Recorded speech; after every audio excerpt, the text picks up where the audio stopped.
अस्सलामुअलैकुम गाइस, कैसे हैं आप। उम्मीद करता हूँ कि आप सब खैरियत से होंगे, खुश होंगे और हमारी दुआ है कि आप हमेशा खुश रहें, हंसते और मुस्कुराते रहें। मेरा नाम है रहमान अनवर और आज हम जिस वीडियो प्ले करने जा रहे हैं, इस वीडियो का टाइटल है Pakistan new prime minister good और बैड फॉर इंडिया। शहबाज शरीफ साहब हैं। तो चलो सबसे पहले वीडियो देखते हैं। अगर वीडियो पसंद आए तो लाइक सब्सक्राइब जरूर कीजिएगा और मेरे में अपनी राय जरूर कीजिएगा। चलो वीडियो करते हैं शुरू। हेलो फ्रेंड्स, मैं गौरव और शहबाज शरीफ जिसका एक चेहरा है ये कि भारत के साथ हम अच्छे ताल्लुकात के ख्वाह हैं, लेकिन मसला कश्मीर के मुनसिफाना हल तक पायदार अमन कायम नहीं हो सकता।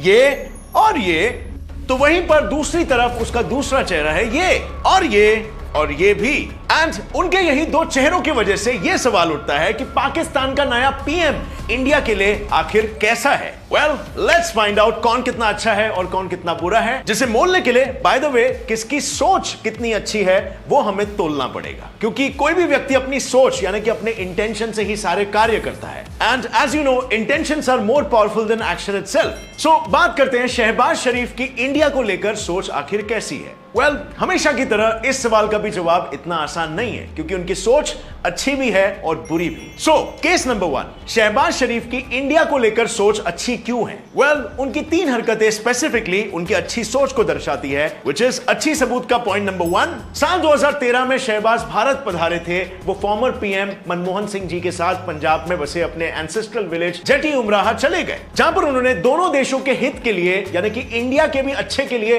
Farmer Punjab CM Prakash Singh Badal and deputy chief minister Sukhbir Singh Badal के साथ मीटिंग्स भी अटेंड किए। इसका एक बहुत ही इंपॉर्टेंट मुद्दा इंडिया का वेलफेयर भी था। अच्छी सोच नंबर 2, उसी विजिट के दौरान इंटरव्यूज में उन्होंने यह स्टेटमेंट दिया था। इनफैक्ट तब तो शहबाज ने यह भी कहा था कि वो पाकिस्तान एंड इंडिया के बीच के सियाचिन वाटर एंड कश्मीर जैसे इश्यूज पर पीसफुली बातचीत करेंगे और पीसफुली ही इन मामलों को सुलझाना चाहिए। अच्छी सोच नंबर 3, रिसेंटली जब शहबाज पाकिस्तान के नए पीएम इलेक्ट हुए, तब नरेंद्र मोदी ने उनको ट्विटर पर कांग्रेचुलेशंस ट्वीट किया, जिसका रिप्लाई शहबाज जी ने कुछ इस तरह दिया, जहां पर वो शुक्रगुजार तो थे ही, बट साथ ही में वो दोनों देशों के डिस्प्यूट्स को पीसफुली खत्म करने की बात भी छेड़ रहे थे। सो फ्रेंड्स, हमने ये पर्सपेक्टिव तो देख लिया कि शहबाज शरीफ की सोच इंडिया के लिए पॉजिटिव कैसे है। अब आइए जरा नेगेटिव पर्सपेक्टिव पर भी नजर डालते हैं। क्या सबूत मौजूद है जो ये दर्शाते हैं कि उनकी सोच इंडिया के लिए नेगेटिव है। वेल, 11 अप्रैल 2022 को शहबाज पाकिस्तान के न्यू प्रधानमंत्री बने और 12 अप्रैल को ही उन्होंने असेंबली में ये स्टेटमेंट्स पास कर दिए। इंडिया पाकिस्तान के रिलेशनशिप्स तब तक पीसफुल नहीं बन सकते जब तक वो कश्मीर इशू को रिजॉल्व नहीं कर लेते। क्या आ रही है आपको दोगलेपन की बू यहां पर कि पाकिस्तानी अवाम के सामने कुछ और बोला जा रहा है और इंडिया के सामने कुछ और चेहरा दिखाया जा रहा है। Well, don't jump into conclusions right away. आइए और जानते हैं। उन्होंने इस बात पर भी खास फोकस डाला था कि कश्मीर वैली में खून बहाया जा रहा है। दिन रात कश्मीर की वादियों में कश्मीरी भाइयों और बहनों का खून बह रहा है, जो साफ साफ यह दर्शाता है कि उनकी भी नजर कश्मीर में एक्सट्रीमिज्म फैलाने की है। बेसिकली अवाम को खुश करने के चक्कर में वो भी आग में घी डालने का काम कर रहे हैं, just like past prime ministers. But friends, still इन्हीं कुछ सबूतों के बेसिस पर हम कोई जजमेंट नहीं पास कर सकते। It is still inconclusive, right. हमें थोड़ा जरूरत पड़ेगी कुछ और एविडेंसेस की, based on what we can create a perspective. And how would it be if we start by researching a little on his history, on his family background, on his motivation, on his past records. So चलिए आइए इन सभी पे नजर डालते हैं और देखते हैं as a character what kind of person he is. Well, Shahbaz के पिताजी का जन्म इंडियन पंजाब स्टेट के गांव जट उमराह में हुआ था। उनकी फैमिली ट्री इस रेसिडेंस को बिलोंग करती है। वही फैमिली बाय द वे जिस पर केस चल रहा है। वो बात क्या है ना, दरअसल शरीफ फैमिली पर यह इल्जाम लगा है कि वो असल में इतने शरीफ नहीं है और उन्होंने 200 एकड़ की जमीन को इलीगली ऑक्यूपाई करके रखा है। अब उनका यह क्राइम तो पूरी दुनिया को पता है, बट जो बात अभी भी अनक्लियर है या कहो जिसकी सच्चाई अभी तक हम सभी को छुपाई गई है, वो ये है कि आखिर शहबाज की दूसरी वाइफ को मारा किसने। अब फ्रेंड्स, वीडियो में आगे बढ़ने से पहले आपका थोड़ा सा समय चाहूंगा और इंट्रोड्यूस कराना चाहूंगा बाइनमो प्लेटफॉर्म से। बाइनमो दोनों ऐप स्टोर और प्ले स्टोर में अवेलेबल है और इसमें आप अलग अलग एसेट्स में ट्रेड कर सकते हो, जैसे कि गूगल, एप्पल, गोल्ड और यहां तक कि फॉरेन करेंसी जैसे कि यूएस डॉलर्स, यूरोस वगैरह में भी आपको 90% तक का प्रॉफिट मिल सकता है। यहां पर आपको कोई भी एसेट चुनना है और फोरकास्ट करना है कि इसकी वैल्यू बढ़ेगी या घटेगी। फॉर एग्जांपल, मैं यहां पर एक 700 रुपए का ट्रेड अप करता हूं कि इस एसेट की वैल्यू बढ़ेगी और थोड़ा सा वेट करते हैं एंड यस, मेरा फोरकास्ट सही निकला। अब ये अमाउंट आप अपने बैंक अकाउंट या पेटीएम में 24 आवर्स में विड्रॉ कर सकते हो। इसका मिनिमम डिपॉजिट सिर्फ 350 रुपीस है और अगर मेरा प्रोमो कोड यूज करोगे तो इससे आपका डिपॉजिट डबल हो जाएगा, यानी कि 400 डालोगे तो 800 मिलेगा। तो डिस्क्रिप्शन लिंक से बाइनमो डाउनलोड करो और 65,000 रुपीस अपने डेमो अकाउंट में पाओ, जिससे आप नए ट्रेडिंग स्किल्स और स्ट्रैटेजीज को प्रैक्टिस कर सकते हो। जितना आपका एक्सपीरियंस होगा उतना आपकी ट्रेडिंग और अर्निंग स्किल्स ज्यादा हो जाएगी। वरना फ्रेंड्स, इस प्लेटफॉर्म में ध्यान से ट्रेड करना, बिकॉज किसी भी प्रकार की ट्रेडिंग में आपका कैपिटल रिस्क में होता है। So link is in the description. I am a binomist, are you? जी हाँ, second wife and let me clear things कि शहबाज की 2 नहीं 3 नहीं बल्कि 4 बेगम रह चुकी है, जिनमें से दूसरी वाली का नाम था आलिया। ये वही है जिनके लिए शहबाज ने स्पेसिफिकली लाहौर में हनी ब्रिज बनाया था, बट फिर एक दिन उनके ही रिश्ते के ब्रिज में दरार आ गई और दोनों का तलाक हो गया। तलाक के कुछ समय बाद आलिया की मौत हो जाती है, जो कब, कहां और कैसे हुई ये कोई नहीं जानता, जो ये साफ साफ बिल्कुल दर्शाता है कि दाल में जरूर कुछ काला है, राइट? वेल, इसके अलावा शहबाज की कुंडली के हिसाब से उन्होंने अपना ग्रेजुएशन कंप्लीट करने के बाद अपना फैमिली बिजनेस इत्तेफाक ग्रुप ज्वाइन कर लिया और इत्तेफाक से इसी इत्तेफाक ग्रुप पर फ्रॉड केसेस दर्ज हुए हैं कि Pakistani military dictator general family को बिजनेस में काफी इलीगल हेल्प कर रही है। So as you can see, बंदा वाकई में इतना शरीफ नहीं है। अब सवाल यह है कि ये शरीफ भारत के लिए नफ्ताली बेनेट बनेंगे या फिर शी जिनपिंग, और यहां पर जवाब है दोनों ही। सबसे पहले तो यह देख लेते हैं शहबाज भारत के भाग्य पर कैसे नफ्ताली बेनेट बन सकते हैं। टू बी ऑनेस्ट, वो 4 अलग अलग तरीकों से भारत के लिए अच्छे पाकिस्तानी प्रधानमंत्री साबित हो सकते हैं। नंबर 1, शहबाज एक रिलीजियस टॉलरेंट लीडर है जो पाकिस्तान में रह रही हर कम्युनिटी के रिलीजन को सपोर्ट करते हैं और जिसका प्रूफ है ये, यानी कि एटलीस्ट हम उन पर इतना तो भरोसा कर सकते हैं कि वो रिलीजन के नाम पर किसी को भड़काएंगे नहीं और ना ही वहां पर रह रहे हिंदूस पर बेफिजूल का अत्याचार करेंगे। नंबर 2, जैसे कि हम ये अच्छे से जानते हैं, पाकिस्तान की गवर्नमेंट वहां पर रह रही मिलिट्री के विल से चलती है और वहीं पर शहबाज के मिलिट्री के साथ अच्छे रिलेशंस हैं, तो पॉसिबिलिटीज हाई है कि शहबाज एलओसी के सीज फायर को कंटिन्यू करेंगे जैसे कि उनके मिलिट्री जनरल्स चाहते हैं, which is good for India. Number 3, Shahbaz ji Pakistan में प्रो डेवलपमेंट लीडर के नाम से भी मशहूर है और अगर यह बात सच है तो आपको नहीं लगता क्या कि शहबाज इंडिया पाकिस्तान की दुश्मनी पे कम फोकस करेंगे और दोनों देशों के डेवलपमेंट और ट्रेड रिलेशन पर ज्यादा फोकस करेंगे। इनफैक्ट अगर पास देखा जाए तो 2017 में ही उन्होंने पंजाब के स्मॉग इशू से रिलेटेड दिल्ली सीएम को यह लेटर भी लिखा था। नंबर 4, शहबाज का Indian steel company Jindal group के साथ भाई भाई का रिश्ता है और ऊपर से वो भी बिजनेसमैन ठहरे, तो शायद उनको भी इस बात की अच्छी खासी परख होगी कि कंट्री के डेवलपमेंट के लिए बिजनेस कितना जरूरी होता है और इसीलिए शायद इस विषय पर वो हमसे हाथ मिला ले। इनफैक्ट पास्ट में जब वो इंडिया आए थे तब उन्होंने दिल्ली के metro stations and solid waste management plants और हरियाणा के पावर प्लांट्स को भी विजिट किया था। सो यस फ्रेंड्स, इन रिकॉर्ड्स के बेसिस पर हम ये अंदाजा लगा सकते हैं कि इनके लीडरशिप के अंडर में पाकिस्तान के रिलेशन इंडिया के साथ अच्छे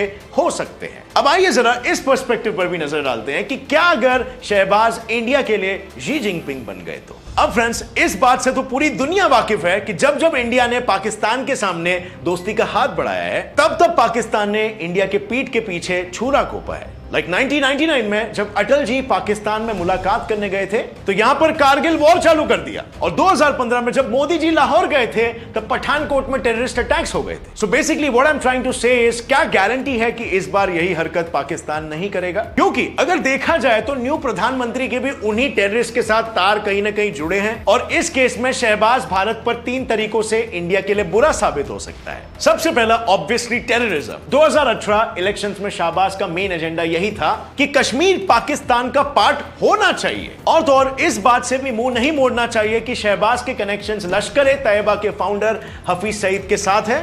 प्लस उन्होंने तो उन्हीं टेररिस्ट ग्रुप्स को पुलिस प्रोटेक्शन भी देके रखी थी और ऊपर से शहबाज का सपना दिल्ली में पाकिस्तानी फ्लैग लहराना, इस बात को भी नजरअंदाज नहीं किया जा सकता है। Second, China support. शाहबाज ने चाइना से काफी सारे लोन्स लेके रखे हैं। इनफैक्ट चाइनीज मीडिया के हिसाब से शाहबाज के रिलेशंस चाइनीज गवर्नमेंट से इमरान खान से बेहतर है। सो क्या ऐसा भी हो सकता है कि पाकिस्तान चाइना के साथ हाथ मिला ले और इंडिया के साथ टेरिटोरियल डिस्प्यूट्स में इंडिया को और परेशान करे? क्योंकि एज वी ऑल नो 2014 से ही Pakistan and Chinese army PoK के एरिया में एक साथ पेट्रोलिंग करती है, तो क्या वो प्लानिंग से एक साथ हमला नहीं कर सकते? Third point, anti nationalism. Shahbaz आज भी अपने एंसेस्ट्रल विलेज चट्टी उमराह के लोगों के साथ रिश्ते बनाए रखा हुआ है, जहां से उसने कई दफा लोगों को जॉब अपॉर्चुनिटीज भी दी हैं। इनफैक्ट रिसेंटली जट्टी उमराह के लोग तो शहबाज के लिए प्रे कर रहे थे कि वो ही पाकिस्तान के नए प्रधानमंत्री बने। अब फ्रेंड्स, आप खुद ही सोचो, जो लोग उन्हें इतना मानते हैं उन्हीं लोगों को भारत के खिलाफ भड़काने में कितना वक्त लगेगा। इनफैक्ट इस होने वाली तबाही का ट्रेलर तो इंडिया ने ऑलरेडी देखना शुरू भी कर लिया है। शहबाज के पीएम बनने के बाद US Congress women Ilhan Omar ने पीओके को विजिट कर लिया एंड वहां पर उन्होंने इंटरनेशनल कम्युनिटी के सामने यह कहा है कि पीओके इंडिया का नहीं बल्कि पाकिस्तान का पार्ट है। प्लस ये बात भी सामने आ रही है कि नवाज शरीफ शहबाज शरीफ के भाई और उसामा बिन लादेन के खास यूके से वापस पाकिस्तान लौटने वाले हैं, और उसका आना यानी क्रॉस बॉर्डर टेररिज्म का बढ़ना, जहां पर सवाल ये उठता है कि क्या इंडिया ऐसे सिचुएशंस के लिए तैयार है? वेल फ्रेंड्स, मेरी मानो तो शायद हाँ, जिसके पीछे 3 प्रूफ्स है। प्रूफ नंबर 1, अपने पीएम ने कहा था कि उनको पाकिस्तान को डिफीट करने में बस 1 हफ्ता लगेगा। प्रूफ नंबर 2, पंजाब में S-400 मिसाइल सिस्टम का डेवलपमेंट हो रहा है। प्रूफ नंबर 3, इंडिया और यूएस ने साथ में मिलकर पाकिस्तान के टेररिज्म को रोकने की बात की है, जिससे कि यह मुद्दा अब इंटरनेशनल लेवल पर भी हाईलाइट हो रहा है। सो अब यहां पर फ्रेंड्स वक्त ही बताएगा कि पाकिस्तान का नया प्रधानमंत्री इंडिया के लिए अच्छा साबित होता है या फिर बुरा। अब तक के लिए तो we can only make predictions based on the records we have. So मैं जानना चाहूंगा आपकी राय इस विषय में। आपको क्या लगता है, पाकिस्तान का न्यू पीएम इंडिया के लिए अच्छा साबित होगा या फिर बुरा? कमेंट्स में मुझे बताना। और अगर इस वीडियो से आपको कुछ भी नया सीखने मिला, एक लाइक जरूर ठोकना। Gets it by fact channel को अभी सब्सक्राइब कर।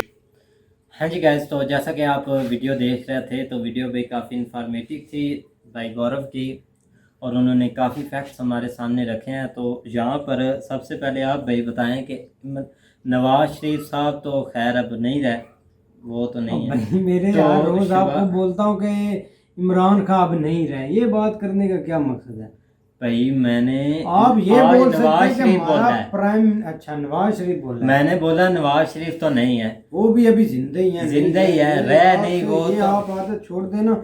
लेकिन बात करते हैं कि सबसे पहले कश्मीर की, ना कश्मीर के नहीं, नहीं, पहले वो- शहबाज शरीफ साहब की कि वो उनका इंडिया के साथ रिलेशन कैसे रहेंगे, बस ये हमने करना है। भाई शहबाज जो शरीफ फैमिली है ना, ये तो इंडिया का एक सक्के भाई जैसे ही आप रिलेशनशिप बोल रहे हैं।